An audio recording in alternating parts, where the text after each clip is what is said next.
नमस्कार। विश्व संवाद केंद्र शिमला के फेसबुक लाइव कार्यक्रम में आप सभी का बहुत बहुत स्वागत है। हमारे लिए यह बहुत ही प्रसन्नता का विषय है कि आज के इस लाइव कार्यक्रम में मुख्य वक्ता के रूप में हमारे साथ उपस्थित हैं माननीय सुनील आम्बेडकर जी।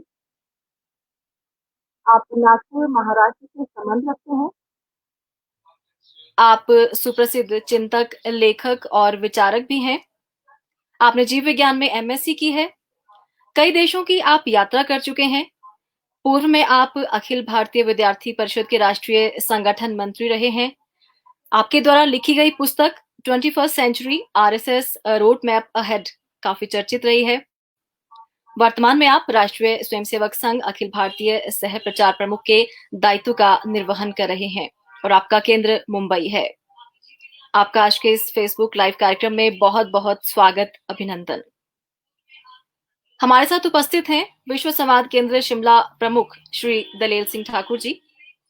आप हिमाचल प्रदेश विश्वविद्यालय में एडिटर के पद पर कार्यरत हैं। पिछले कई वर्षों से विश्व संवाद केंद्र शिमला का दायित्व आपने संभाला हुआ है। कार्यक्रम को आगे बढ़ाते हुए मैं विनम्र आग्रह करूंगी श्री सुनील आम्बेडकर जी से कि वे नई राष्ट्रीय शिक्षा नीति 2020 विषय पर अपने विचार हम सबके समक्ष रखें।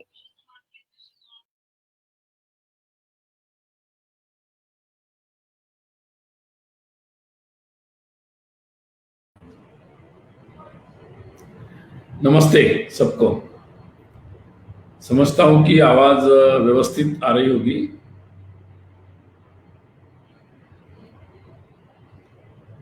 आज सबसे पहले मैं आभार व्यक्त करता हूं कि विश्व संवाद केंद्र हिमाचल द्वारा आज इस कार्यक्रम का आयोजन किया गया और हमेशा की तरह जो प्रासंगिक जो विषय है राष्ट्रीय शिक्षा नीति का, उस संदर्भ में आज की ये चर्चा का क्रम बना है। और आज ये अत्यंत एक ऐसा प्रासंगिक और महत्वपूर्ण विषय है जिसके प्रति पूरे देश के लोगों की नजर लगी हुई थी कि देश में शिक्षा में बदलाव होना चाहिए।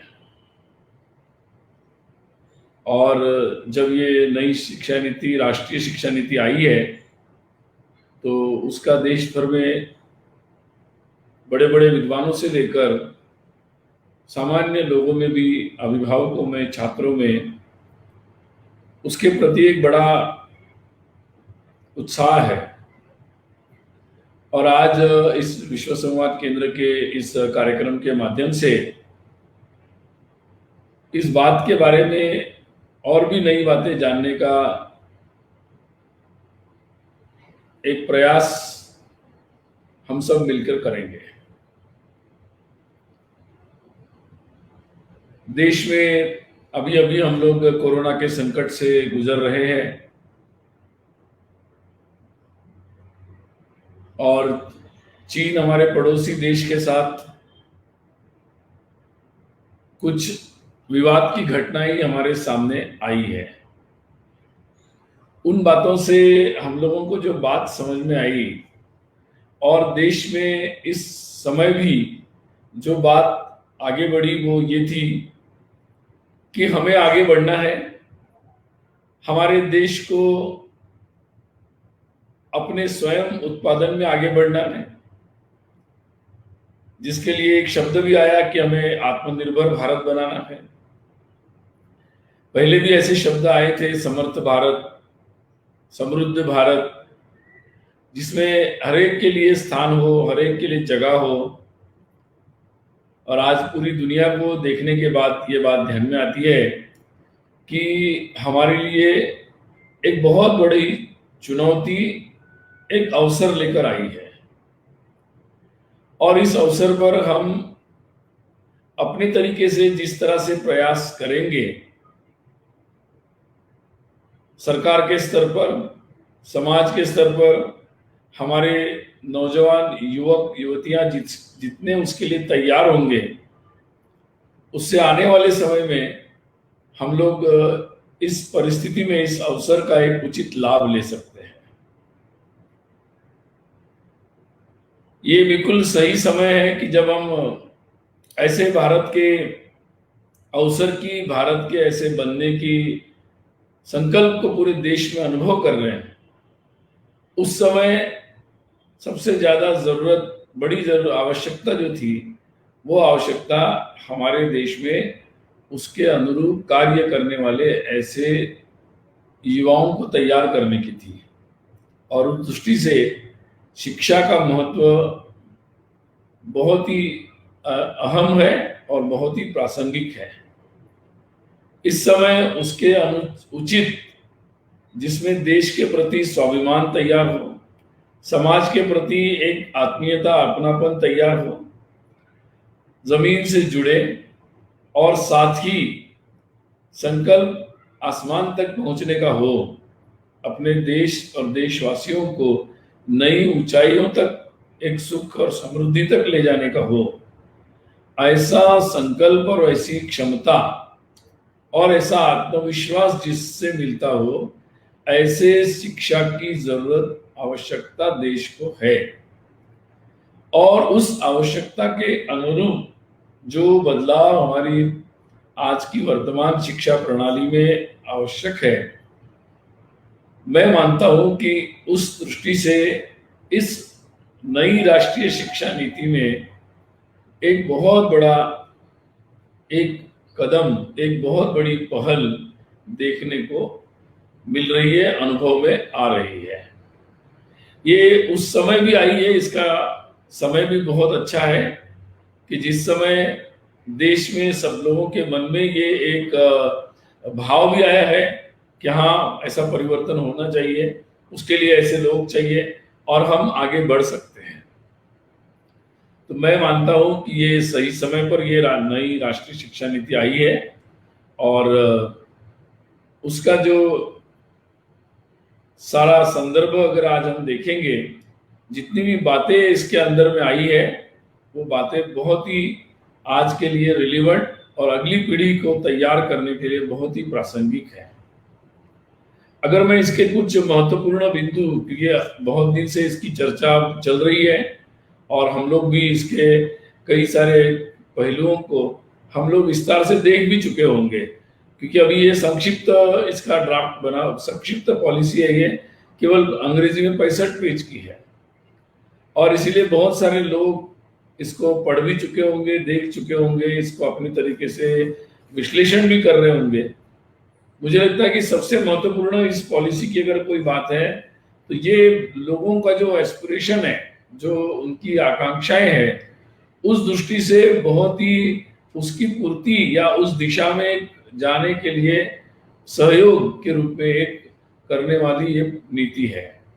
इस दृष्टि से ये आत्मनिर्भरता के लिए जो आत्मविश्वास चाहिए और वैसा आत्मविश्वास तैयार करने के लिए एक उपयुक्त या उस तरीके की एक ये पॉलिसी है।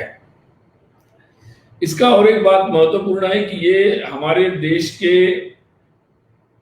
जो सारी डाइवर्सिटीज है या हमारे देश की एकता का जो स्वरूप है, जिसमें कई प्रकार की विविधताएं भी आती है, उनको सबको रिकॉग्नाइज करते हुए, उन सबको ध्यान में रखकर और उन सबको महत्व देते हुए ये नीति आगे बढ़ती है।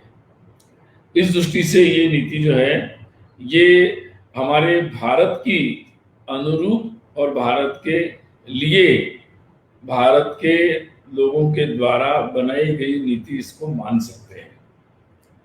आज सामान्य रूप से लोग कहते हैं कि 21वीं सदी चल रही है, तो इस पॉलिसी के बारे में अगर एक बात मैं कहूं कि ये देश के स्वाभिमान, देश की कुशलता, देश की क्षमताओं को रिकॉग्नाइज करते हुए भविष्य की ओर आज की सदी में बिल्कुल प्रासंगिक ऐसे इसका स्वरूप है। और इसलिए अंग्रेजी में अगर कहना है तो एक मोस्ट रिलेवेंट ऐसी ये आज की ये पॉलिसी है। अगर इसको हम आगे इसको देखते हैं तो इसमें भारतीयता जो है या हमारा देश की जो संस्कृति है, देश का जो स्वभाव है या हमारे देश का जो चरित्र है, इसको ये बिल्कुल जोड़कर ये नीति में बहुत सारी बातें देखने में आती है।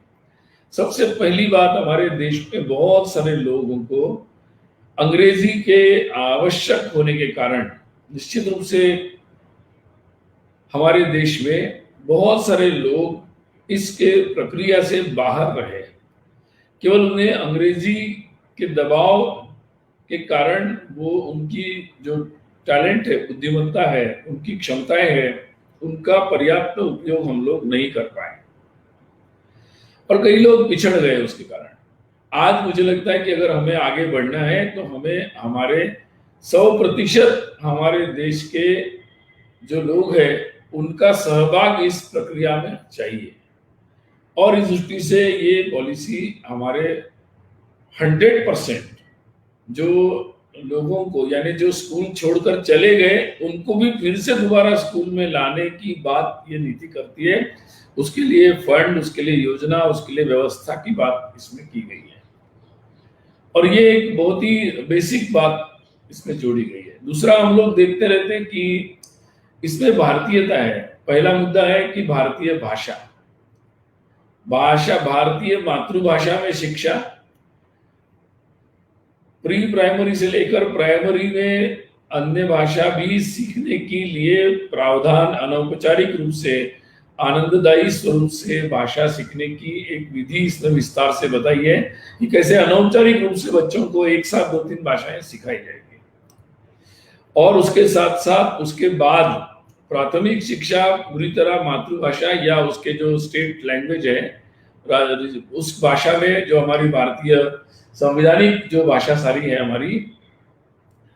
हमारे शेड्यूल में जो भाषा है, उन सब भाषाओं में इसके लिए पाठ्यक्रम और उसकी सारी व्यवस्था, इसके बारे में बड़ा आग्रह इसमें रखा गया।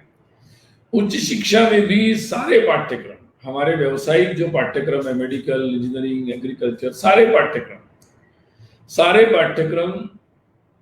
अपने भारतीय सभी भाषाओं में उपलब्ध होने के और वैसी हर स्टेट में ऐसी यूनिवर्सिटी, हर यूनिवर्सिटी में ऐसे पाठ्यक्रम, उसके लिए अनुवाद की व्यवस्था, उसके लिए टेक्नोलॉजी का उपयोग और उसके लिए सारे तंत्र, सिस्टम्स बनाना, उसके लिए फंड, ये सारी बातें शिक्षा नीति में आग्रह पूर्वक की गई है और इसलिए भारतीय भाषाएं और भाषा की बहुलता दोनों को इस राष्ट्रीय शिक्षा नीति में बहुत महत्वपूर्ण स्थान है।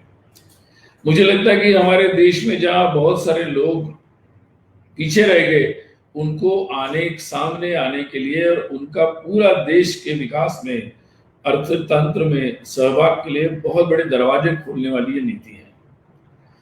भारतीय आवश्यकता के बारे में भी इस नीति में ध्यान दिया गया, यानी उदाहरण के तौर पर अपने जिले में, अपने प्रांत में क्या लोगों के पास कुशलता है, क्या उनके पास उनकी जरूरत है, कौन सी उपलब्धता वहां पर है भारत, और उसके अनुसार अलग अलग तरह के स्किल्स, कुशलताएं स्कूल एजुकेशन से ही प्रारंभ करना। अभी तक जो स्किल एजुकेशन हमारे पाठ्यक्रम से बाहर था, स्कूली पाठ्यक्रम से, अब ये इस नीति के बाद वो पूरे हमारे नियमित पाठ्यक्रम का हिस्सा बनेगा और कोई भी विद्यार्थी इससे बिना स्किल लिए नहीं रहेगा। जो भी एग्जिट करेगा वो भी एक स्किल के साथ बाहर जाएगा। ये एक बहुत महत्वपूर्ण व्यवस्था बनेगी जिसके कारण और इसमें मुख्य रूप से वोकेशनल एजुकेशन को उच्च शिक्षा में भी महत्वपूर्ण स्थान दिया गया है, जिसके कारण जो डिग्निटी का विषय आता है उसका वो डिग्री के साथ वो हटेगा इससे, और इसलिए इसमें मल्टीपल लेवल पर एंट्री, मल्टीपल लेवल पर एग्जिट, आप जगह जगह से आप बाहर निकल सकते हैं और फिर जगह जगह आप प्रवेश ले सकते हैं शिक्षा में। एक बार छूटा तो छूट गया, एक बार आए तो आपको पूरा नहीं करेंगे तो आपको कुछ नहीं मिलेगा, ऐसा नहीं होगा अगर आप। तो ये जो बात इसमें की गई है, ये बात बहुत महत्वपूर्ण और इसलिए हमारे देश की आवश्यकता, फिर हमारे देश की उपलब्धता, यानी उस एरिया में क्या उपलब्धता है, कौन से काम चल सकते हैं, कौन सी चीजों की आवश्यकता है, उसके अनुसार कौन से कोर्सेज वहां होंगे। एक कोई कोर्स ऊपर से आ गया ऐसा नहीं, तो ये बातें अपने लेवल पर तय करने के लिए, उसके अनुसार करने के लिए इस पॉलिसी में दिशा दर्शन है। दूसरी बात, भारतीय सृजन को, यानी केवल बाहर से आप पेटेंट लाओ और उसी के आधार पर प्रोडक्शन करो, उसका पेटेंट वैल्यू आप देते रहो, ये नहीं, या बाहर की चीजों को केवल कॉपी करो, नहीं। हम अपनी आवश्यकता के अनुसार हम सृजन करें, और इसलिए क्राफ्ट से लेकर बहुत सारी चीजें स्कूल लेवल से और बाद में हायर एजुकेशन में जो बातें आएगी उसमें भी नेशनल रिसर्च फाउंडेशन, और उसके माध्यम से केवल बड़े बड़े यूनिवर्सिटीज में नहीं तो सभी यूनिवर्सिटीज और कॉलेजेस तक जो शोध काम के लिए और अपने लिए आवश्यक ऐसे नए सृजन, मूलभूत अनुसंधान, इसके लिए सभी को प्रमोट करने के लिए, प्रोत्साहित करने के लिए इस नेशनल रिसर्च फाउंडेशन का दायित्व होगा। अगर हम उसके गाइडलाइंस पढ़ते हैं या उसके करणीय कार्य पढ़ते हैं तो उसमें साफ तौर पर ये बातें लिखी गई है जो बिल्कुल हमारे भारत के नौजवानों पर विश्वास रखकर उनको सृजन के लिए प्रोत्साहन देने की बात इसमें है और प्रोविजंस है। और इसके लिए टीचर केवल बाहर से आएंगे, वही एक्सपर्ट रहेंगे, वही पढ़ाएंगे, ऐसा नहीं। तो हमारे भारत के शिक्षक तैयार करना और वो बेस्ट टीचर हम तैयार खुद करेंगे, ये बात है जिस कारण से हमें अपनी भाषा में अपने स्तर के, अपने यहाँ का स्थानीय ज्ञान भी रखने वाले ऐसे शिक्षकों की एक पर्याप्त मात्रा में निर्माण करने का भी प्रावधान इसमें है। और इस कारण से जहां एक तरफ ये बात की गई कि दुनिया के बेस्ट यूनिवर्सिटीज, बेस्ट 100 यूनिवर्सिटीज को आज हमारे देश से बहुत सारे लोग बाहर पढ़ने जाते हैं, तो ऐसे बेस्ट यूनिवर्सिटीज के कैंपसेस हमारे देश में भी खुले, लेकिन ये बात वहां तक नहीं रुकती। तो हमारे देश के भी ऐसे यूनिवर्सिटीज को डेवलप करते हुए उनको दुनिया के विद्यार्थियों को आकर्षित करने के लिए सक्षम बनाने की योजना भी इसमें है, और उनको उनमें बाहर के विद्यार्थी आकर्षित हो और हमारे विद्यार्थी बाहर जाने की जगह यहाँ पढ़ सके और बाहर हमारे कैंपस भी खुले। तो ये जो है ये एक आत्मविश्वास से भरा एक निवेदन इस पॉलिसी के अंतर्गत है, और ये मुझे लगता है कि काफी महत्वपूर्ण है। आज ये पॉलिसी के बारे में एक और बात है कि इसमें एक समग्रता से विचार किया गया है, यानी एक तरफ हमारे देश के अनुसूचित जाति, जनजाति, पिछड़े लोग, जो लड़कियां स्कूल में नहीं आ पाती है या दूर दराज के क्षेत्र में रहते हैं, पहाड़ों में रहते हैं, ऐसे सभी यानी 100% GR स्कूल एजुकेशन में हो। और इसके लिए शुरुआत जो है, जैसे कई बार हम लोग अनुभव में आता है कि स्कूल में विद्यार्थी आ गए लेकिन उनको नंबर्स का कैलकुलेशन नहीं आता है, सिंपल पढ़ना लिखना नहीं आता है, और कोर्स तो बढ़ता चला जा रहा है। ये पॉलिसी ने इसको पिन पॉइंट किया है कि बोझा कम करना, सिलेबस कम करना, लेकिन विद्यार्थियों को एक जिसको मूलभूत साक्षरता और संख्या का ज्ञान, यानी नंबर्स का और कैलकुलेशन का, गुणा भाग का, ये ज्ञान आना ही चाहिए। और इसके लिए सिलेबस कम करके ये मूलभूत, जैसे स्वामी विवेकानंद कहते थे कि शिक्षा का मतलब क्या है कि how to learn and what to learn, यानी हमें कोई भी चीज, नई चीज कैसे सीखना है और क्या सीखना, इसका विवेक ये देना मतलब शिक्षा है। और इसीलिए जो एक लगातार चल रहा था कि एक को ये भी पढ़ो वो भी पढ़ो, तो एक सिलेबस ही लंबा करते जाओ, बोझ बढ़ाते चले जाओ। अब ये पॉलिसी कहती है कि नहीं, बोझ बढ़ाने की जगह हम ये मूलभूत बात विद्यार्थियों को पढ़ाएंगे कि भाई कैसे सीखना और क्या सीखना, क्या नहीं सीखना, अक्षर का ज्ञान, मूल संख्या का ज्ञान, ये बेसिक जो है वो पक्का हो जाए। कई बार अनुभव में ये आता है कि जो अभी नया रिसर्च आया है कि भाई 3 साल के उम्र से या उसके पहले से ही जो ग्रोथ होती है वो ज्यादा से ज्यादा होती है, डेवलपमेंट, और इसीलिए उस पर भी ध्यान देना चाहिए। इसलिए ये शिक्षा नीति 2 एंड पर काम करती है। एक प्री स्कूलिंग का एडिशन है, मतलब 3 साल पूरा होने के बाद 4, 5, 6 और फिर पहली दूसरी जो कक्षा होगी मतलब 6 पूर्ण होने के बाद 7वां और 8वीं उम्र के लोग, तो ये मिलाकर एक 5 वर्ष का कालखंड इसने निर्धारित किया है। और फिर जो तीसरी कक्षा, जो चौथी कक्षा, 5वीं कक्षा, ये 3 का और एक है, और 6वीं 7वीं 8वीं एक, और फिर 8वीं 9वीं 10वीं 11वीं 12वीं, तो ये 5 + 3 + 3 + 4, तो ये प्री स्कूलिंग तक जाती है। उसके लिए सिलेबस, उसके लिए फंड, उसके लिए योजना, और उस उम्र से ही विद्यार्थियों को इस धारा में लाना, वो शिक्षा अनौपचारिक रहे से लेकर NRF, नेशनल रिसर्च फाउंडेशन, यानी पूरी लंबा, मतलब वहां से वहां तक का ये विचार इस योजना में हुआ है, और ये अपने लिए एक बहुत महत्वपूर्ण बात है। दूसरी बात इसमें ये है कि भाई इसमें इसका क्वालिटी के बारे में भी बहुत एक अच्छा विचार इसमें किया गया है।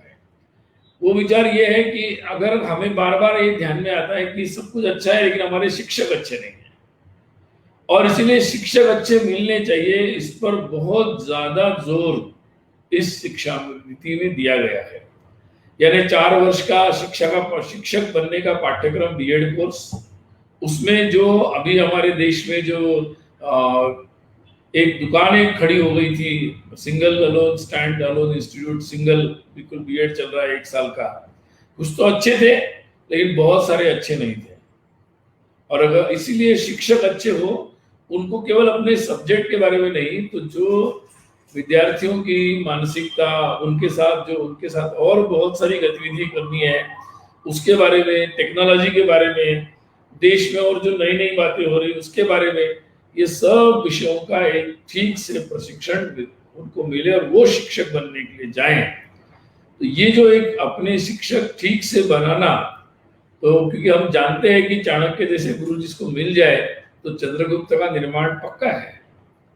तो वो कहीं ना कहीं हमारे इतनी व्यवस्था के विकास में कहीं ना कहीं उस बात की तरफ जो अनदेखी हो गई थी, और जो डॉक्टर राधाकृष्णन ने भी बात उठाई थी, तो आज मुझे लगता है कि इतने वर्षों के बाद उस बात को उतनी गंभीरता से उसको एड्रेस इस पॉलिसी ने किया है। और अपने शिक्षक, अपनी नियामक प्रणाली, इंटरनेशनल रैंकिंग के पीछे भागने की जगह अपनी एक ठीक से नियामक प्रणाली के बारे में, 4 ऐसे वर्टिकल्स के बारे में ये पॉलिसी कहती है, और स्वयं अपनी घोषित करना, स्वयं अपने संस्था के बारे में जानकारी देना, उसमें पारदर्शिता का उपयोग भी करना, अपने जो भी सरकारी सिस्टम रहेगा उसमें आप खुद अपलोड करेंगे। ये जो कई सारी बातें इसमें तरीके से जोड़ी गई है, इससे बहुत सारे गुणात्मक दृष्टि से बहुत सारे परिवर्तन होने की संभावना दिखती है। अब स्कूल कॉम्प्लेक्स की बात की गई है। हम जानते हैं कि दूर दराज के, अब कई लोग इसके बारे में बोल रहे हैं कि नहीं स्कूलें गांव-गांव में खुली है वो बंद हो जाएगी, ऐसा नहीं है। इसमें लिखा है कि सभी स्कूलें रहेगी, लेकिन स्कूल जैसे हम लोग यूनिवर्सिटी में इंटर यूनिवर्सिटी सेंटर ये सपोर्ट करता है इंस्टीट्यूशंस को अपनी एक्सेलेंस बढ़ाने के लिए, अपने इंस्ट्रूमेंट्स, अपनी लाइब्रेरी, ये उन सारे कॉलेजेस को और यूनिवर्सिटीज को वो प्रोवाइड करता है आगे बढ़ने के लिए। वैसे ही ये स्कूल कॉम्प्लेक्स जो होंगे वो उन 10, 15, 20 स्कूलों के बीच में ऐसी एक व्यवस्था बनेगी कि जिसमें शेयरिंग ऑफ अरेंजमेंट होगा। वहाँ कोई लैब अच्छी से बन जाएगी, लाइब्रेरी बन जाएगी, अच्छे एक्सपर्ट टीचर हो जाएंगे, और वहाँ विद्यार्थियों को जैसे सोमवार को इस स्कूल के आगे, मंगलवार को इस स्कूल के आगे, इस तरीके से उस कॉम्प्लेक्स में सारे लोग आते चले जाएंगे, और उसके कारण एक सारे विद्यार्थियों को उस प्रकार से अपने काम, अपने आगे बढ़ने का मौका मिलेगा। इस दृष्टि से ये स्कूल कॉम्प्लेक्स की व्यवस्था भी की गई है। और अगर मुझे लगता है कि ये और इसके बारे में जब हम लोग देखते हैं हायर एजुकेशन में जो मूलभूत बातें की है वो भी बहुत क्रांतिकारी मैं कहूँगा, कि क्योंकि क्रांतिकारी इसलिए क्योंकि वो मूलभूत परिवर्तन, ये जैसे शिक्षकों की बात है, बहुत ही क्रांतिकारी, एक रिवोल्यूशनरी चीज है। शिक्षा को में आमूलचूल बदलाव इससे आएगा। और जैसे हम लोग देखते कि हमारी शिक्षा नीति में एक बात लगातार आती थी कि एक ही बात पढ़ो और एक ही जॉब के लिए या एक ही किसी काम के लिए आप तैयार हो जाओ, और वो आपको नहीं मिला तो आप दूसरा कोई चीज करने के लिए सक्षम नहीं है, और उसके कारण एक भारी निराशा और एक बहुत ऐसी परिस्थिति हमारे देश में लगातार हो रही थी। आज हमारे देश में बहुत सारी नई प्रकार की एक अवसर हमारे देश में आए हैं। अब हमारे देश में कई लोग सोचते हैं कि आईटी आया तो आईटी ने बहुत लोगों को काम दिया। मेरा हेडक्वार्टर इतने साल मुंबई रहा, अभी तो भाग्यनगर हैदराबाद हो गया। तो मुंबई में बॉलीवुड है। आज मैं कह सकता हूं कि जो बॉलीवुड है, फिल्म इंडस्ट्री और पूरी टीवी वगैरह मिला के एंटरटेनमेंट इंडस्ट्री, वो जितने लोगों को काम देती है और जितने लोगों को एंगेज करती है, उसकी तरफ पूरा अनदेखी है। वो पूरा अनऑर्गेनाइज और संगठित क्षेत्र हो गया है आज। और हमारे घरों में, स्कूलों में, कॉलेजों में ये होता है कि भाई पढ़ाई कर, तू खेल मत, तू लिख मत, तू गाना नहीं करना, कविता, ये सब है बेकार की चीजें हैं। ये पॉलिसी इस बात को नकारती है। करिकुलर और को करिकुलर को बिल्कुल समान रूप से एक साथ विद्यार्थियों के सर्वांगीण विकास के लिए महत्वपूर्ण मानती है। और इस पॉलिसी ने एक ही झटके में को करिकुलर को भी करिकुलर का स्थान दे दिया है। और इसलिए अब ये मुझे लगता है विद्यार्थियों के लिए तो ये बहुत ही बड़ी एक महत्वपूर्ण बात है। और इसलिए आपको जरूरत नहीं कि आपके कोर सब्जेक्ट में ही आप काम बनाओ। तो ये जैसे हमारे पुराने विश्वविद्यालय में होता था कि 14 विद्या 64 कलाएं विद्यार्थी सीखते थे, या वो एक विश्वविद्यालय में सारी बातें सिखाई जाती थी। मैं 2-3 कलाएं मैंने सीख ली, 1 विद्या 2 विद्या मैंने सीख ली, लेकिन बाकी के बारे में भी मुझे पता होता था। और मेरा जो दृष्टिकोण होता था वो एक व्यापक होता था, होलिस्टिक होता था। आज ये शिक्षा नीति holistic and multi disciplinary education की बात करती है। मतलब हमारी जो डिग्री रहेगी वो डिग्री में भी कोर सब्जेक्ट और साथ साथ में आप अलग अलग प्रकार के विषय ले सकते हैं। जैसे आप इंजीनियरिंग पढ़ रहे हैं, आप इकोनॉमिक्स भी पढ़ सकते हैं। आप कोई कला की आपकी और एडिशनल बात कर सकते हैं। आप योग का भी क्रेडिट कोर्स ले सकते हैं। और ये सारी बातें आप जिस तरीके से अपने कॉलेजेस में लेंगे, और आप इधर से उधर भी जा सकते हैं। जो फैकल्टी रेजिमेंटेशन था कि आप कॉमर्स के, आप आर्ट के, आप इसके, आप उसके, तो उसमें भी आप मिक्सिंग कर सकते हैं। और इसके बाद आपको मल्टीपल एंट्री और एग्जिट है कि आप अगर फाइनल ईयर पास नहीं हुए तो 3 साल की डिग्री आपकी वेस्ट नहीं। आप अगर फर्स्ट ईयर में निकले तो आपको डिप्लोमा है, आप सेकंड ईयर में आपने छोड़ा तो आपको डिप्लोमा है, फर्स्ट ईयर में छोड़ा तो सर्टिफिकेट है, फिर डिग्री है, और आपने 4 साल का पूरा किया तो आपको एक रिसर्च डिग्री है। और जिसके बाद आप सीधा बिना एमफिल किए सीधा एमए में 1 साल करके सीधा रिसर्च शोध में जा सकते हैं, और हर लेवल पर एंट्री होगी। तो ये जो बात इस नई शिक्षा नीति ने बताई है, ये मुझे लगता है कि जो विद्यार्थियों की जो अधिकतम उनकी क्षमता है, उनकी रुचि के अनुसार, उनकी अपनी इनहेरेंट स्ट्रेंथ जो होती है उसके अनुसार उनको ये अपनी पढ़ाई और अपने मल्टीपल ऑप्शंस एक साथ विकसित करने का अवसर ये देगी, जिससे बहुत ही डिग्निफाइड तरीके से कई सारे नए कामों में, जिन कामों में लोग नहीं जा रहे उनमें भी लोग जाएंगे। और जिस कारण से जो सारे लोग केवल एक सरकारी जॉब या एक फिक्स जॉब की तरफ देख रहे हैं, तो मुझे लगता है हमारा देश एक एंटरप्राइजिंग देश पहले से रहा, जिसका डिस्ट्रक्शन मुगलों के समय और बाद में ब्रिटिशों के समय तो भारी मात्रा में हुआ, और हम एक नॉन एंटरप्राइजिंग देश में हमको बदल दिया गया। आज जो बात बड़ी बड़ी कंपनियों से उनकी जरूरत होती है अपने अपने काम के लिए, लेकिन देश तभी आगे बढ़ता है जब पूरा देश एंटरप्राइजिंग होता है। और इसलिए ये लोकल के बारे में भी बात करती है, लोकल स्किल्स, लोकल आवश्यकता, लोकल प्रोडक्शन और लोकल एंटरप्राइजिंग, और उसके लिए हमारी शिक्षा में उस तरीके का स्कूल एजुकेशन में और हमारे कॉलेजेस के, डिग्री कॉलेज के एजुकेशन में ये अंतर्भाव इसका करती है। और इसलिए हमारे इंस्टीट्यूशन जो भी होंगे वो ऐसे इंस्टीट्यूशन नहीं होंगे, तो जैसे बनारस हिंदू विश्वविद्यालय कभी बनाया गया जिसमें सभी प्रकार की ब्रांचेस एक साथ काम करती थी। हमारे देश में कुछ एक धारा चली है कुछ समय अलग अलग करने की। अब आगे की दिशा ये रहेगी इस पॉलिसी के अनुसार कि सभी इंस्टीट्यूशंस ये मल्टीडिसिप्लिनरी और बड़े बनेंगे, कॉलेजेस भी बड़े होंगे। ये कोई एक दिन में अचानक नहीं हो जाएगा, इसके लिए एक सीक्वेंस होगा, एक के बाद एक चीजें उभरती चली जाएगी। और इसके लिए जो आवश्यक संस्थाएं होगी उसके निर्माण के बारे में भी इसमें सुझाव है कि एक ग्रांट का संस्था होगी, ग्रांट देने वाली, एक क्वालिटी एश्योरेंस, एक गुणवत्ता देखने वाली होगी, एक आपके एक्रेडिटेशन यानी आपका जो भी आपकी गुण आपने जो आप बताया वो आप कर रहे हैं नहीं कर रहे इसको देखने वाली संस्थाएं होगी। तो एक अलग अलग प्रकार की जो संस्थाएं हैं उसके आवश्यक संस्थाओं के निर्माण की बात भी इस पॉलिसी में की गई है। और इसलिए एक तरीके से मैं कहूंगा कि ये सभी तरीके से जुड़ी हुई है। आज अगर हम लोग ये बात देखेंगे कि किस तरीके से इस विद्यार्थियों के लिए, और अगर हम शिक्षकों की दृष्टि से देखेंगे तो शिक्षकों की भी बहुत सारे प्रमोशनल लेवल इसमें किया गया है, continuous professional development, career man, यानी अलग अलग प्रकार के प्रोग्राम्स। और उसके बाद जो शिक्षक अच्छा काम करेंगे, अच्छा शोध करेंगे, अच्छा पढ़ाएंगे, उनके लिए हर एक लेवल पर एक रिकॉग्निशन की व्यवस्था भी इसमें है। जो पुरानी व्यवस्था है वो चलती रहेगी, मतलब किसी को डिस्टर्ब नहीं है इसमें। इसलिए कुछ शिक्षक संगठन इसके बारे में गलत धारणाएं या भ्रम फैलाने का प्रयास कर रहे हो, बहुत ही गलत है।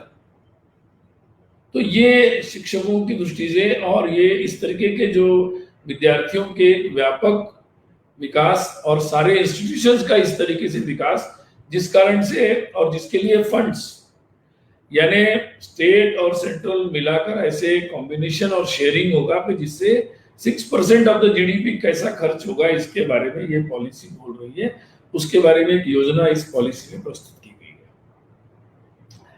और इस पॉलिसी के अंतर्गत एक हमारे समाज का जो पिछड़ा वर्ग है, अनुसूचित जाति, जनजाति, मैंने जैसे बताया कि इकोनॉमिकली वीकर सेक्शन है, सोशली वीकर सेक्शन से सभी, फिजिकली जिसको हम दिव्यांग कहते हैं, अलग अलग प्रकार के, वो सभी लोगों के लिए विशेष योजना इस पॉलिसी में एडॉप्ट की गई है, जो सरकार ने इसको स्वीकार कर दिया है कि जिसके लिए उन्होंने नाम दिया है socially and economically deprived group, SEDP-DG। और उसका रिक्रूटमेंट कैसा, उसका इनरोलमेंट कैसा बढ़ेगा, GR, उसके लिए फंड कैसे ज्यादा दिए जाएंगे, उसके लिए शिक्षक कैसे नियुक्त कर दिए जाएंगे, उसके लिए काउंसिलिंग की व्यवस्था क्या होगी, मतलब एक और इंस्टीट्यूशंस ने इसके लिए क्या करना। तो पूरा विस्तार से इसके बारे में, बहुत विस्तार से इसके बारे में इसमें दिया गया है। अगर हम लोग इस पॉलिसी में अंग्रेजी में 14.4.1 अगर पढ़ेंगे तो बहुत विस्तार से इसमें इस बारे में दिया गया है। इसके लिए आउटरीच प्रोग्राम भी किए जाएंगे, ताकि अब मैं कहता हूं किसी को कि जब 100% GR की बात की गई है तो इसमें सभी लोग आएंगे ना, फिर अनुसूचित जाति भी आएंगे, जनजाति भी आएंगे, जिसको लोग माइनॉरिटी कहते हैं वो भी आ जाएंगे, यानी कौन छूटेगा। अगर 50% वोकेशनल एजुकेशन के साथ हायर एजुकेशन में GR की बात की गई तो कौन आएंगे, जो अभी तक छूट रहे थे वही लोग आएंगे इसमें। और इसलिए सोशली अगर इसको देखा जाए, एनालिसिस किया जाए, तो समाज के सभी वर्ग को जोड़ने के लिए ये एक बहुत लंबा और एम्बिशियस, एक महत्वाकांक्षी प्रयास इस योजना में है। और एक और बात, मैं तो बहुत वर्ष विद्यार्थी मिशन में रहा, विद्यार्थियों को स्कॉलरशिप आई लेकिन पहुंची नहीं, कभी इंस्टीट्यूशन के द्वारा नहीं पहुंची, कभी यूनिवर्सिटी के द्वारा, कभी सरकार के द्वारा, कभी राज्य सरकार के द्वारा। अब इस पर एक नेशनल स्कॉलरशिप पोर्टल की बात इसमें जोड़ी गई है। ये पोर्टल सारे विद्यार्थियों की स्कॉलरशिप, फेलोशिप जो भी उनके लिए होगा, उसके लिए पूरी एक ट्रांसपेरेंट सिस्टम रहेगी कि भाई आप ट्रैक कर सकते कहाँ से कौन सी चीज आई, कहाँ से कौन सी चीज आगे जा रही है। इसके बारे में बहुत, मतलब लगातार ये पोर्टल काम करेगा। मैं मानता हूँ ये बहुत बड़ा क्रांतिकारी कदम है और बहुत ही पारदर्शी तरीके से, और अभी तो डीबीटी आ गया तो सारी व्यवस्थाएं इसमें दिखेगी। जो विद्यार्थी है उसको वो भी ट्रैक कर सकेंगे, संस्थाएं भी और सरकार भी देख सकेगी कि कहाँ तक गया है। तो ये मुझे लगता है कि एक बहुत ही बड़ा ऐसी व्यवस्था होगी कि जिसमें कोई पीछे रहने की बात ही नहीं रहेगी। और इसलिए हायर एजुकेशन काउंसिल जो पूरा एक व्यापक स्वरूप देखेगी, एनआरसी जो नेशनल रिसर्च फाउंडेशन एनआरएफ जो पूरे अनुसंधान शोध के बारे में देखेगा, उसको प्रोत्साहित करेगा, और स्कूल के एक्रीडिटेशन के बारे में भी राज्यों को, प्रदेशों को वैसी एक संस्था बनाकर उसको भी क्वालिटी एश्योरेंस के लिए देखना है। और इसमें जो भी सारे क्वालिटी एश्योरेंस के जो भी स्कूल या कॉलेज के लेवल पर जो चीजें या यूनिवर्सिटीज के लेवल पर उच्च शिक्षा में लगाई जाएगी, वो बराबरी से सरकारी यानी पब्लिक और निजी प्राइवेट संस्थाओं में बराबरी से लागू होगी।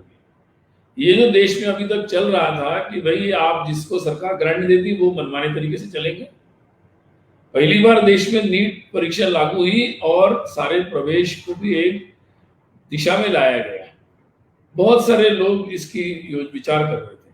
अब विद्यार्थियों की फीस कैसे कम हो, नो प्रॉफिटरिंग, इसके बारे में ये पॉलिसी कह रही है, और उसके बारे में ये सारे जो मॉड्यूल्स बनाए गए और राज्यों में खासकर जो स्कूल एक्रीडिटेशन की बात की गई एक संस्था बनाकर, और उसमें सेल्फ डिक्लेरेशन करना पड़ेगा सब लोगों को। तो मुझे लगता है कि ये एक उस दिशा में भी मुझे लगता है कदम है कि जो निजी क्षेत्र में निजी क्षेत्र का विरोध करने की आवश्यकता नहीं, परंतु उसके नाम पर जो कमर्शियलाइजेशन और जो बहुत नाइंसाफी हो रही थी उसको मुझे लगता है रोकने का संकल्प इस पॉलिसी में ध्यान में आता है। बाकी तो जो पुराने सारे कॉन्स्टिट्यूशनल प्रोविजंस है, जो भी आरक्षण होगा वो तो उसी तरीके से चलता रहेगा, वो इस पॉलिसी में लिखने की जरूरत नहीं, वो तो अपने आप एक संवैधानिक प्रक्रिया चल रही है। कुछ लोग इस बात पर भी कैंपेन कर रहे हैं कि इसमें ये नहीं है, तो this is not a reservation policy, reservation policy already established है। ये रिजर्वेशन पॉलिसी लेने के बाद भी जो संस्थाओं में विद्यार्थी आएंगे उनकी और अच्छी व्यवस्था कैसी हो, तो मुझे लगता है ये केवल प्रवेश नहीं तो उसके आगे वन स्टेप अहेड है ये पॉलिसी। और इसलिए देश में सामाजिक जो सशक्तिकरण है, समरसता है, उस दृष्टि से ये एक बहुत ही महत्वपूर्ण पहल इस पॉलिसी में की गई है। और दो तीन महत्वपूर्ण बातें मुझे लगता है कि कहना बहुत जरूरी है, मैं बहुत संक्षिप्त में कहूंगा उस बारे में। एक तो इसमें कोर्स की बात की है, नॉलेज ऑफ भारत, यानी हर विद्यार्थी को भारत के बारे में जानना चाहिए और उसका स्कूल के हर लेवल से लेकर पूरी शिक्षा में इसका अंतर्भाव रहेगा ताकि विद्यार्थी भारत के बारे में जाने। दूसरा, भारत के बारे में जानने के बारे का मतलब होगा कि हर भारत के जितना भी हर विषय में कंट्रीब्यूशन है, यानी विज्ञान में, फिजिक्स में, केमिस्ट्री में, जैसे आप एलोपैथी पढ़ रहे हैं तो आपको आयुर्वेद और सुश्रुत चरक भी पढ़ना पड़ेगा, तो एग्रीकल्चर में भी आपको पराशर के बारे, ऋषि पराशर के बारे में पढ़ना पड़ेगा। उसके जो तत्व है, हमारी जो नॉलेज है, ट्रेडिशनल नॉलेज है, ओरल हमारे पास एक नॉलेज है, वो सारा जो ज्ञान है उसको भी इसमें हमारी शिक्षा में जोड़ने की बात ये पॉलिसी करती है। और इसलिए हमारे पास जो है उसको हम जोड़ेंगे, दुनिया में जो नई बात आई है उसको भी इसमें जोड़ेंगे। तो आज की सदी के लिए जो इसका एक परफेक्ट जो ब्लेंडिंग चाहिए कि भाई हम अपनी बात छोड़कर हम आगे नहीं जाएंगे, उसको छोड़ दो तब आगे बढ़ेंगे, ये जो अभी तक कुछ लोगों का विचार चल रहा था इसको ये पॉलिसी नकारती है और ये उन सारे नॉलेज स्ट्रीम्स को, सभी प्रकार को इसमें जोड़ती है।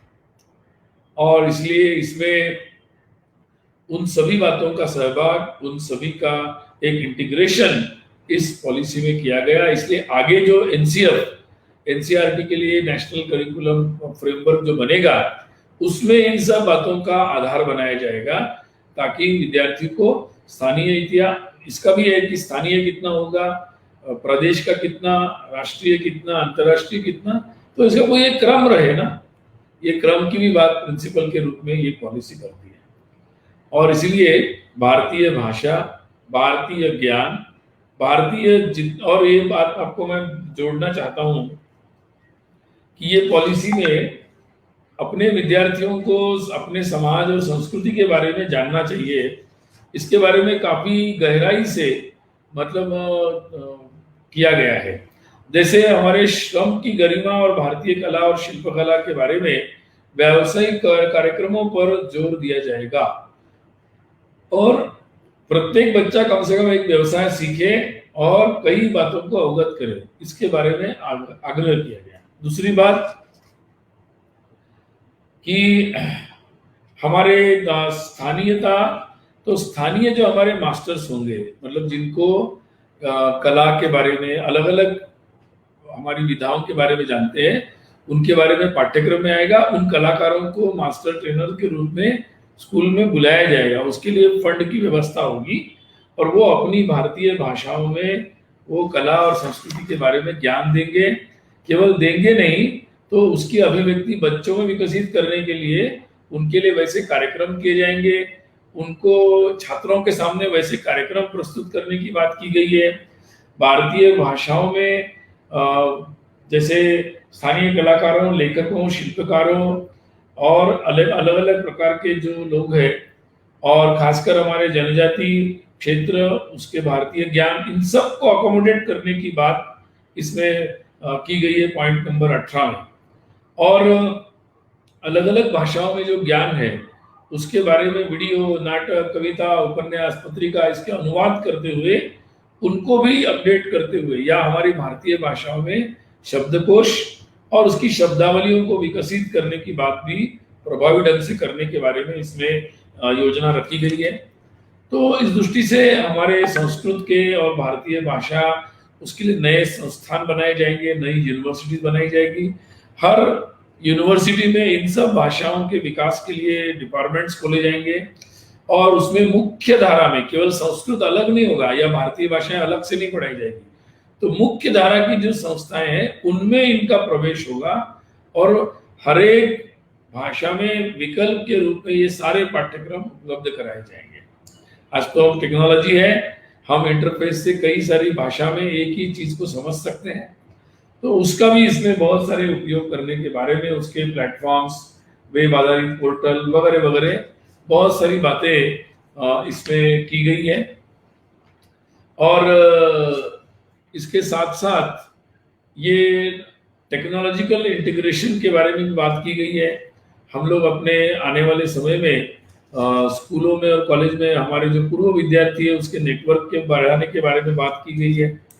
तो ऐसी बहुत सारी बातें इस शिक्षा नीति में आई है और भी कई सारे मुद्दे हो सकते हैं जिस पर बोलना चाहिए, बताना चाहिए, और लेकिन समय की इतनी मर्यादा है तो मैं यही बात कहूँगा कि आज सही समय पर यह शिक्षा नीति आई है। इसके क्रियान्वयन के बारे में भी 2-3 बातें हैं, चिंता है बहुत सारे लोगों को, और बहुत सारे लोग जो टिप्पणी करना चाहते थे उन्होंने भी पॉलिसी के बारे में तो सकारात्मक कहा, लेकिन कहा कि इम्प्लीमेंटेशन कैसा होगा। मैं 3 बातें इसके बारे में कहना चाहता हूँ।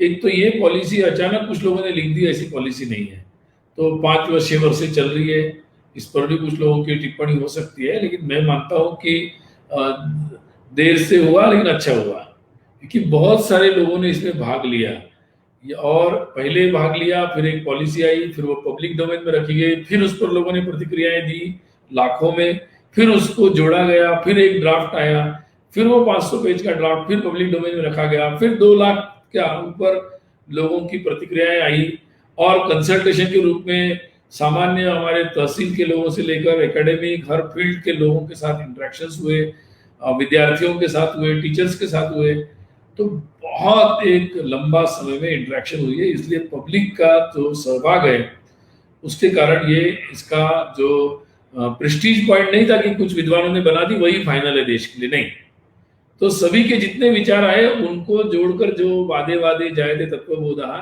तो नई हर बात को इसमें कैसे और अच्छा बना सकते हैं। तो मुझे लगता है कि तो ये उससे एक अच्छे बनने की पॉलिसी अच्छी हो गई है, एक बात। दूसरी बात, सरकार ने भी ये अचानक सारी नीति घोषित नहीं की, तो नीति आयोग होगा, फाइनेंस मिनिस्ट्री, मुझे ध्यान में है कि सब लोगों ने कई बार डिलिब्रेशंस किया। जो शिक्षा मंत्री, प्रधानमंत्री, उन्होंने भी पॉलिसी को अचानक नहीं देखा है। उन्होंने भी इसके पब्लिक डोमेन में डालने के बाद वो भी इस मंथन में शामिल थे, और इस कारण से इसके कौन सी बात पॉसिबल है, कौन सी नहीं है, फिजिबल है, इसके बारे में मुझे लगता है काफी मंथन हुआ। और आज जो ये सारी लोक जागृति बड़े उत्साह से पूरे देश भर में चल रही है, हमारे जैसे लोकतंत्र में जिस विषय पर लोग जागरूक हो, जिस विषय में लोगों का बड़ा दबाव हो, तो मुझे लगता है कोई भी सरकारें, कोई भी दल इससे पीछे नहीं हट सकते। और इसीलिए हमने इस पॉलिसी के समय देखा कि जो विपक्ष के हमेशा विरोध करने वाले लोग, ऐसे कोई भी एकेडमिशियंस, ये सब भी बिल्कुल थोड़ा बहुत दिखाने के लिए कुछ विरोध किया होगा, लेकिन इसको स्वीकार किया गया है। कई लोग बोलते थे कि भाषा में विवाद है, तमिलनाडु से लेकर देश के किसी हिस्से में इस पर विवाद नहीं है।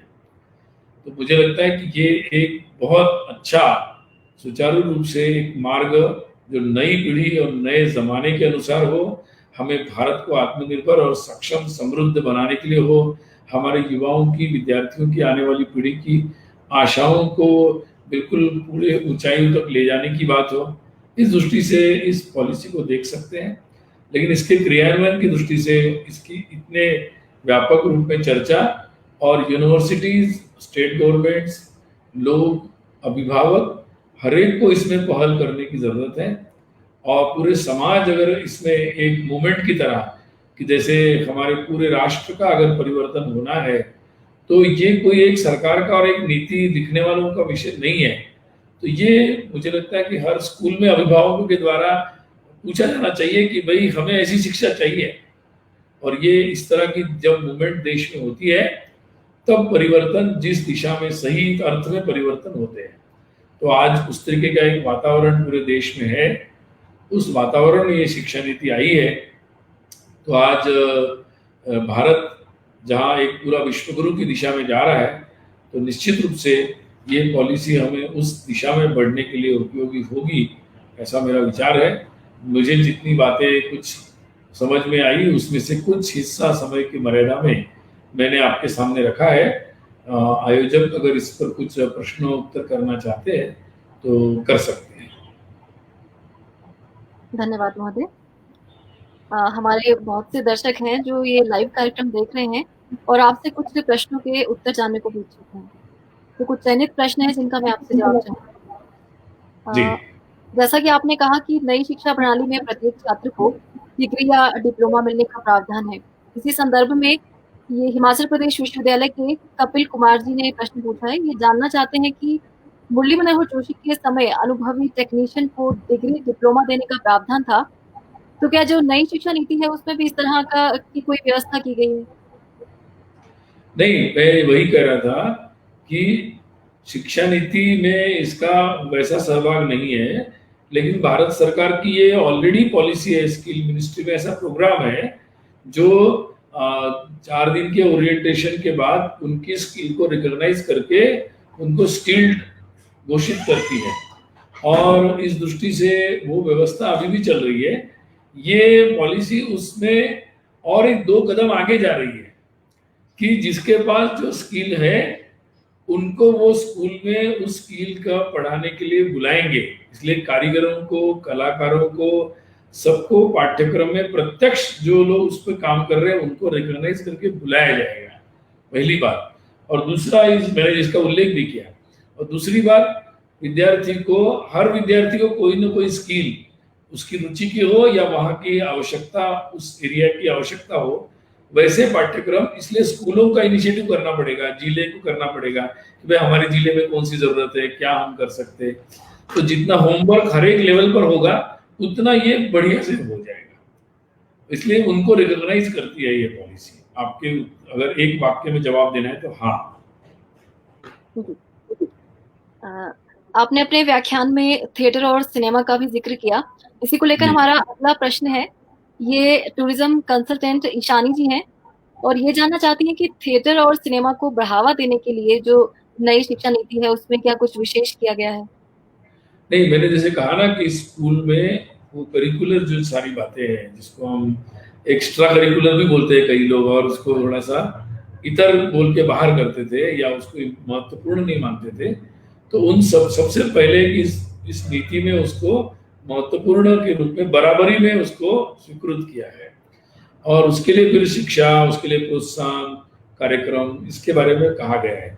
दूसरा, उच्च शिक्षा में इस प्रकार के पाठ्यक्रम, क्रेडिट कोर्स, ये संगीत के, नृत्य के, ऐसे कई सारी चीजों के पाठ्यक्रम और उसके क्रेडिट कोर्स के बारे में बातें की गई है। और उसके बिल्कुल मूलभूत पाठ्यक्रम तो अभी भी चलते हैं, लेकिन उनको मेन स्ट्रीम जो बाकी पाठ्यक्रमों के साथ जोड़ने की बात की गई है। तो मुझे लगता है कि कई सारी उपेक्षित बातों को मेन स्ट्रीमिंग करने की बात इसमें है। इस दृष्टि से मुझे लगता है कि ये बातें जब इस तरीके से होगी तो निश्चित रूप से जो भी कलाएं जिन विद्यार्थी के पास है, तो उसको ये नहीं समझना पड़ेगा कि मैं अनपढ़ हूँ या मैं कुछ नहीं हूँ। तो उसको उसमें भी एक डिग्री मिलेगी, उसमें भी उसके पाठ्यक्रम में उसका महत्व रहेगा। तो मुझे लगता है कि इससे जो भी हमारे पास प्रतिभाएं हैं या कुशलताएं हैं, वो शिक्षा नीति, शिक्षा से बाहर धकेल नहीं दी जाएगी, तो उसको भी रिकॉग्नाइज करके उसको एक स्थान दिया जाएगा। ये बहुत अच्छी बात इसमें है। तो निश्चित इस कारण से लोगों को एक संगठित रूप में इस तरीके से इस क्षेत्र में जाने का अवसर मिलेगा, और केवल मुंबई के बॉलीवुड में नहीं, अपने अपने जगहों पर भी मिलेगा।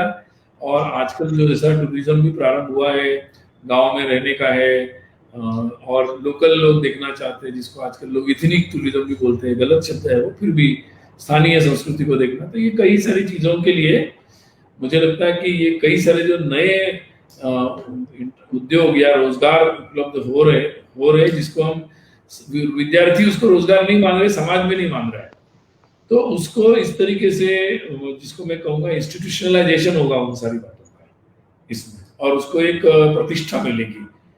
तो प्रतिष्ठा जिन चीजों को मिलेगी, फिर विद्यार्थी उसको अडॉप्ट भी करेंगे, समाज में उसको महत्व देगा।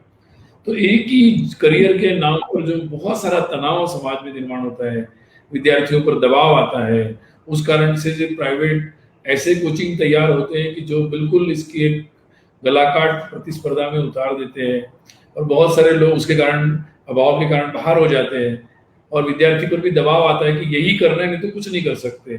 तो मुझे लगता है इन सबसे बहुत बड़ी मात्रा में हमारे समाज को मुक्ति मिलेगी, और मुक्त रूप से हम देश को आगे बढ़ाने में योगदान दे पाएंगे। जी। और अब तीसरा और आखिरी प्रश्न है जो जिसका मैं आपसे जवाब देना चाहूंगी। ये पूछा है स्नातक के छात्र हैं ये पवन कुमार जी, और ये जानना चाहते हैं कि जो नई शिक्षा नीति है उसमें संस्कारी शिक्षा की क्या स्थिति रहने वाली है? किसकी?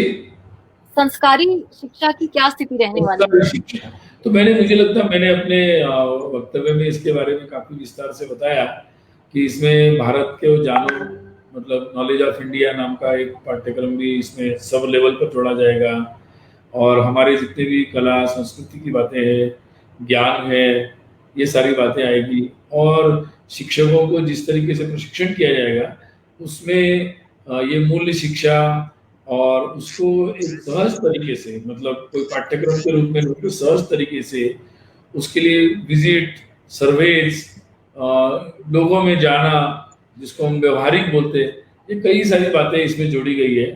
तो मुझे लगता है कि भारत के बारे में जानना, यानी अपने बारे में जानना, ये मुझे लगता है कि आप जिस बात की ओर इंगित कर रही है, संस्कारी शिक्षा, तो मुझे लगता है कि बहुत सारे विद्यार्थियों को ना सही तरीके से एंगेज नहीं किया जाता है। उनको एक ही पढ़ाई में एंगेज, पढ़ो, बाकी कोई एंगेजमेंट नहीं होता है। आजकल कॉलेजों में भी इंटरेस्ट नहीं लेते, कोई घबराते हैं चार्ज लेने के लिए ऐसी चीजों का। तो विद्यार्थियों को अगर प्रॉपरली उनके पास जो एनर्जी है, ऊर्जा है, प्रतिभाएं हैं, उनको अगर एक सम्मान के साथ अगर उसको स्थान दिया गया, घरों में, परिवारों में, हमारी समाज में, स्कूल में और कॉलेज में, और हमारे जो रोजगार का जो सारा तंत्र है उसमें, तो मुझे लगता है कि बहुत मतलब हम उस विद्यार्थी को अपने आप ही एक संस्कार की शिक्षा उसमें से प्राप्त होगी। तो फिर ये चीजें अपने आप आएगी। मुझे लगता है कई बार चीजें एंगेजमेंट प्रॉपर न होने के कारण भी चीजें तैयार होकर आ रही है, तो वो मुझे लगता है ये प्रॉपरली उसी चीज को ये एड्रेस कर रही है शिक्षा। धन्यवाद सर, आपने ये सारी जानकारी दी। अब मेरा निवेदन है विश्व संवाद केंद्र शिमला के प्रमुख श्री दलेल ठाकुर जी से कि वे धन्यवाद प्रस्ताव प्रस्तुत करें। नमस्कार। विश्व संवाद केंद्र हिमाचल सप्ताह में एक बार किसी विषय को लेकर आपके समक्ष प्रस्तुत होता है। इस बार फेसबुक पेज के लाइव इस कार्यक्रम में राष्ट्रीय शिक्षा नीति 2020 विषय चुना गया था। हम सबका सौभाग्य है कि इस विषय पर चर्चा करने के लिए आज हमारे बीच एक शिक्षाविद जो एक लंबे समय से नई शिक्षा नीति पर अध्ययनरत थे। मैं धन्यवाद करता हूं राष्ट्रीय स्वयंसेवक संघ के अखिल भारतीय सह प्रचार प्रमुख आदरणीय सुनील अंबेडकर जी का, जिनका नई शिक्षा नीति पर हम सबको सारगर्भ उद्बोधन सुनने को मिला। मैं धन्यवाद करता हूं सभी श्रोताओं, दर्शकों का जो इस लाइव कार्यक्रम से जुड़े रहे। अगले सप्ताह एक बार पुनः किसी नए विषय को लेकर विश्व संवाद केंद्र हिमाचल आपके समक्ष प्रस्तुत होगा। धन्यवाद। वंदे मातरम। नमस्ते।